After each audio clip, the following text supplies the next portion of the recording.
അസ്സലാമു അലൈക്കും വറഹ്മത്തുള്ളാഹി വബറകാതുഹു. റമളാൻ 10 ബീവി ഖദീജത്തുൽ കുബ്ര റളിയല്ലാഹു അൻഹയുടെ വഫാത്തിന്റെ ആണ്ടിന്റെ ദിവസമാണ്.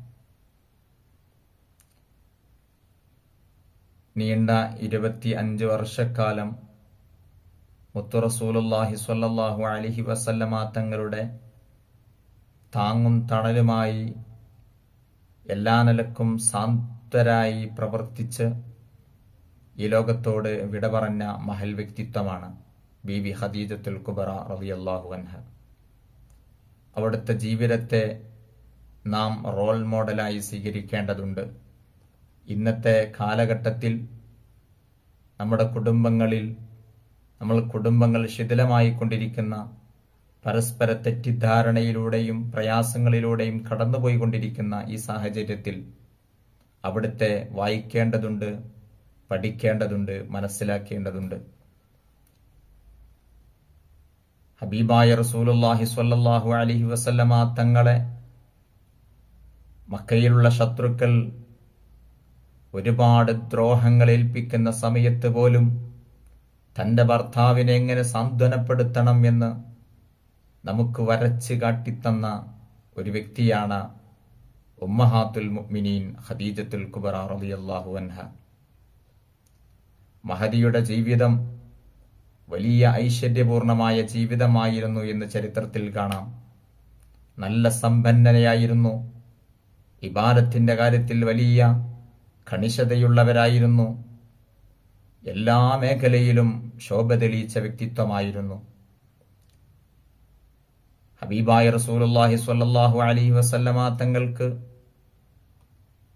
ഖദീജ ബീബിയുമായുള്ള വിവാഹം നടന്ന് ആ സ്നേഹസമ്പുൽഭമായ മുഹൂർത്തത്തിലൂടെ കടന്നു പോകുമ്പോൾ ശത്രുപക്ഷം വന്നുകൊണ്ട് ഖദീജ ബീബിയോട് ഒരു ചോദിക്കുന്നുണ്ട്. എന്തായിരുന്നു ആ ചോദ്യം? ഖദീജ, നീ വല്ലാതെ സമ്പത്തിന്റെ ഉടമയാണ്, ഐശ്വര്യമുള്ളവരാണ്. പക്ഷേ നിന്റെ ഭർത്താവാകുന്ന ആ വ്യക്തി മുഹമ്മദ് കയ്യിലൊന്നുമില്ലാത്തവനാണ്, ഫക്കീറാണ്, മിസ്കീനാണെന്ന് പറഞ്ഞപ്പോ ആ ഉമ്മയുടെ മനസ്സ് വല്ലാതെ വേദനിച്ചു പോയിട്ടുണ്ട്. ആ സമയത്ത് ആ വേദന ഉള്ളിൽ അടക്കിപ്പിടിച്ച് മഹദിയായ ഖദീജത്തുൽ കുബ്ര റളിയല്ലാഹു അൻഹ ചെയ്തത് എന്താണെന്ന് മുഅ്മിനീങ്ങളെ നമ്മൾ അറിയേണ്ടതുണ്ട്. ഒരുപാട് കാലം തന്റെ ബിസിനസ് മേഖലയിൽ ഒരുപാട് ലാഭങ്ങൾ കൊയ്തെടുത്ത വ്യക്തിത്വമാണല്ലോ ഖദീജത്തുൽ കുബ്ര റളിയല്ലാഹു അൻഹ. സ്വയം കച്ചവടം ചെയ്ത് ഒരുപാട് പാവപ്പെട്ടവരെ സഹായിക്കുകയും വേണ്ടവരെ പരിഗണിക്കുകയും നല്ല രീതിയിൽ ജീവിതത്തെ മുന്നോട്ട് നയിച്ച മഹദിയായ ഖദീജ റളിയല്ലാഹു അൻഹ തന്റെ സമ്പത്ത് മുഴുവനും അതിന്റെ ഉടമസ്ഥാവകാശം ഹബീബായ റസൂലുള്ളാഹി സ്വല്ലല്ലാഹു അലൈഹി വസല്ലമ തങ്ങളാകുന്ന തന്റെ ഭർത്താവിനെ ഏൽപ്പിച്ചു കൊടുക്കുകയാണ്. എന്നിട്ട് പറയുന്നുണ്ട്, ഓ എന്റെ ഭർത്താവേ, ഹബീബായ തങ്ങളെ, ഇനി ഒരിക്കലും അങ്ങയെക്കുറിച്ച് ഒരാളും പാവപ്പെട്ടവനെന്ന് പറയാൻ പാടില്ല. ഖദീജയെ പാവപ്പെട്ടവൾ എന്ന് പറഞ്ഞാലും അങ്ങയെ പാവപ്പെട്ടവനാണ്, ഫക്കീറാണ്, മിസ്കീനാണ്, ഒന്നുമില്ലാത്തവനാണെന്ന് പറയുന്നത് കേൾക്കാൻ എന്റെ മനസ്സ് അനുവദിക്കുന്നില്ല. അതുകൊണ്ട് ഇന്നെന്റെ സമ്പത്തിന്റെ മുഴുവൻ ഉടമസ്ഥാവകാശവും അങ്ങേക്ക് ഞാൻ തന്നിരിക്കുന്നു. അതാണല്ലോ പരിശുദ്ധ ഖുർആൻ പറഞ്ഞത്, വവജദക ആഇലൻ ഫഅഗ്ന. ഒരു സമയത്ത് അങ്ങേ നബിയെ അങ്ങയുടെ കയ്യിലൊന്നുമില്ലായിരുന്നു. ഖദീജ റളിയല്ലാഹു അൻഹ അങ്ങയുടെ ജീവിതത്തിന്റെ ഭാഗമായി വന്നപ്പോൾ ഫഅഗ്ന, അങ്ങേ ഞാൻ വല്ലാത്ത സമ്പത്തിനുടമയാക്കി, വലിയ ഐശ്വര്യമുള്ളവരാക്കി എന്ന് പരിശുദ്ധ ഖുർആൻ ഖദീജ ബീവിയെ കുറിച്ച് പറയുന്നതായി കാണാം.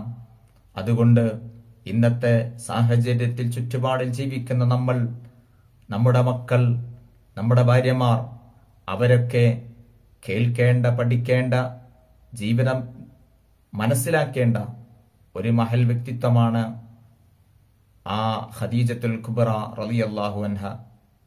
ഇന്നത്തെ സാഹചര്യ ചുറ്റുപാടെടുത്തു നോക്കുകയാണെങ്കിൽ നമ്മുടെ കുടുംബങ്ങൾ മുഴുവനും ശിഥിലമായി കൊണ്ടിരിക്കുകയാണ്.